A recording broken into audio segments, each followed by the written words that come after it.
Good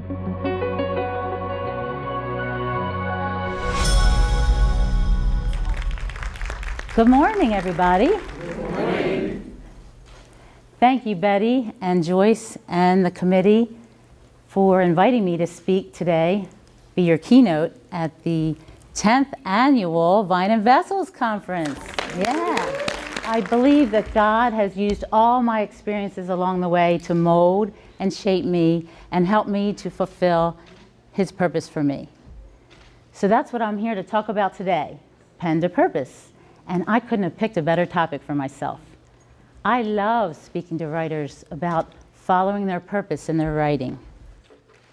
Now, I've always wanted to be an author since I was 10 years old, and I wrote a novelette in a spiral-bound notebook about a girl and her dog. Never saw the light of day.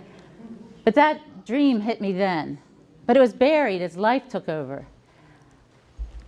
I graduated from high school and college. I got a job as a news reporter for several years. Then I went into advertising and marketing. Owned my own ad agency when my first child was born. I started a home-based business which blossomed for 20 years. Then I went into the corporate world as a marketing director. I got married, had 3 kids, got divorced, got remarried, acquired 2 more kids for the blended family of 5. So life was busy and I had responsibilities, but along the way, that dream resurfaced and that writing bug bit me. And I'll never forget driving along, hopeless and frustrated, and out of the blue, it seemed, a still small voice hit me. Michele, you should write a modern day story based on the book of Job. Now, I wasn't a big Bible reader. I wasn't going to church much in those days. But I was familiar with the story. Job is that guy who has everything and then loses it all and then questions, why me? Why do bad things happen to good people?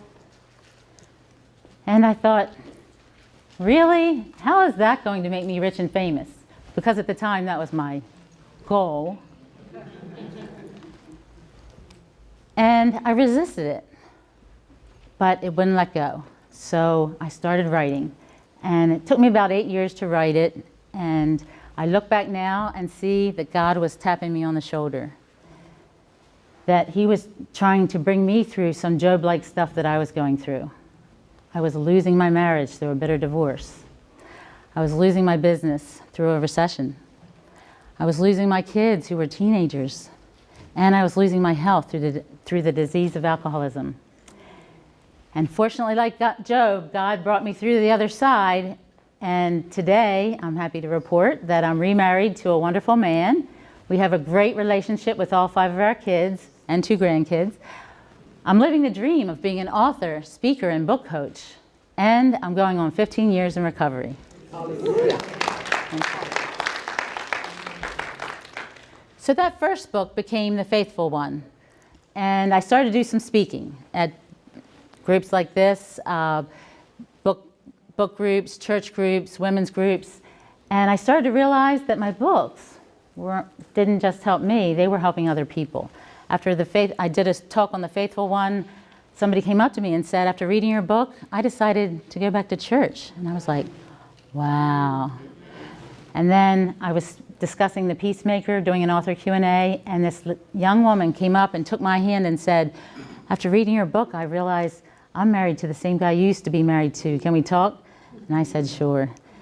And one by one, readers started to contact me and say, you know, I'm getting a message of faith or hope through your books. So that encouraged me and made me realize it's not just all about being rich and famous. You need to feel it in your heart.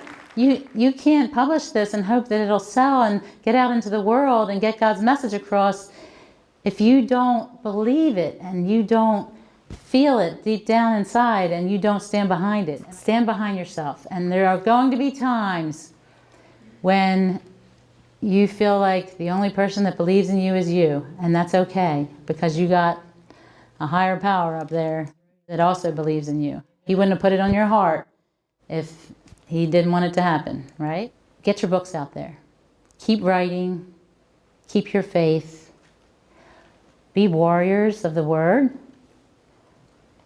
Help build the kingdom and put pen to purpose. Thank you.